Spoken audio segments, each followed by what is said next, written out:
మాసం తిరుపావై పాసురాలు పాసురం 30 భావార్థం.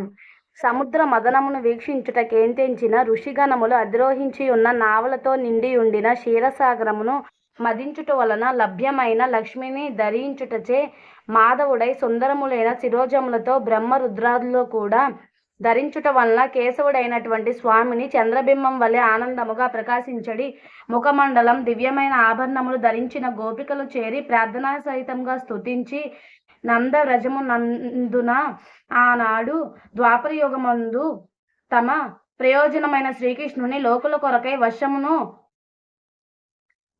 లభించిరి.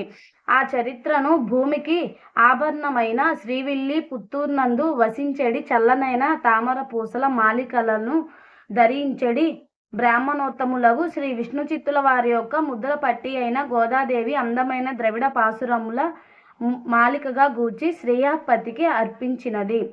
సంగము వలె కూర్చబడి ఉన్న ఈ ద్రవిడ పాసురముల యొక్క మాలికల యందలి 30 క్రమం తప్పని రీతిగా ఈ లోకమందు తన వలనే ఎవరు అనుసంధింతురో వారును పర్వత శిఖరముల రీతిగా పెరిగి ఉండెడి చతుర్భుజములను ధరించి ఉండెడి వాత్సల్యపూరితములైన నేత్రములు కలిగినట్టు ఐశ్వర్యములను నొసగిడి దివ్యమైన ముఖమండలం కలిగినట్టి లక్ష్మీనాథునిచే సతతమును అన్ని అంశములందును దివ్యమైన కటాక్షమును పొంది ఆనందమును పొందెదరు.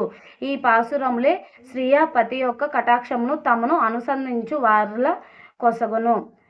మనం చదవాల్సిన 30 పాసురముల భావార్థము పూర్తయిందండి. శ్రీ రంగనాథ స్వామి గోదాదేవి యొక్క అనుగ్రహం మన మీద ఉండాలని మనస్ఫూర్తిగా కోరుకుంటూ లోకా సమస్త సుఖినో భవంతు, సర్వే జనా సుఖినో భవంతు. ఓం శాంతి శాంతి శాంతి.